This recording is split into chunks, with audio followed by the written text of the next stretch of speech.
Friends, ಇವಾಗೆಲ್ಲ ನಾರ್ಮಲಾಗಿ ಮನೇಲಿ ಹೆಣ್ಮಕ್ಳಿಗೆ ಏನು ಪ್ರಾಬ್ಲಮ್ಮು ಅಂದರೆ ಬಟ್ಟೆ ತೊಳೆಯೋದು ತುಂಬಾ ದೊಡ್ಡ ಪ್ರಾಬ್ಲಮ್. ಅದರಲ್ಲೂ ವೈಟ್ ಕ್ಲಾತ್ಸ್ ಅಂದರೆ ತುಂಬಾ ಪ್ರಾಬ್ಲಮ್ ಆಗುತ್ತೆ. ಎಷ್ಟು ಉಜ್ಜಿದ್ರೂ ಕೂಡ ಕೊಳೆ ಹೋಗ್ತಾ ಇರಲ್ಲ. ಕಾಲರ್ ಹತ್ರ, ಆಮೇಲೆ ಸ್ಲೀವ್ಸ್ ಹತ್ರ, ಕೈಗಳ ಹತ್ರ ಅಲ್ಲೆಲ್ಲ ತುಂಬಾ ಕೊಳೆ ಇರುತ್ತೆ. ಎಷ್ಟು ಉಜ್ಜಿದ್ರೂ ಹೋಗಲ್ಲ. ಅದಕ್ಕೆಲ್ಲ ಒಂದು ಒಳ್ಳೆ ಸಜೆಷನ್ ಅಂದರೆ ರಿನ್ ಫ್ಯಾಬ್ರಿಕ್ ವೈಟ್ನರ್.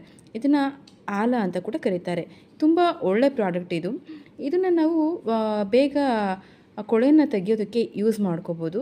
ಇದನ್ನು 2 ಕ್ಯಾಪ್ಸ್ನ ಹಾಫ್ ಬಕೆಟ್ ವಾಟರ್ನಲ್ಲಿ ಮಿಕ್ಸ್ ಮಾಡಿ ಕ್ಲಾಸ್ನ ಒಂದು 30 ಮಿನಿಟ್ಸ್ ಅದರೊಳಗಡೆ ಬಕೆಟ್ ಒಳಗಡೆ ನಾವು ಬಿಡಬೇಕು. ಅದಾದಮೇಲೆ ನಾವು ಬಟ್ಟೆನ ತೆಗೆದು ವಾಶ್ ಮಾಡ್ಕೋಬೋದು. ಬೇಗ ಕೊಳೆ ಹೋಗುತ್ತೆ.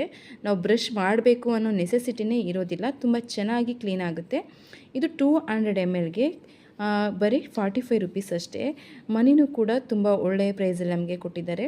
ಬಟ್ಟೆ ಕೂಡ ಅಷ್ಟೇ, ತುಂಬ ಬೇಗ ವೈಟ್ ಬಟ್ಟೆ ಎಲ್ಲ ತುಂಬ ಬೇಗ ಕ್ಲೀನ್ ಆಗುತ್ತೆ. ಟ್ರೈ ಮಾಡಿ ನೋಡಿ.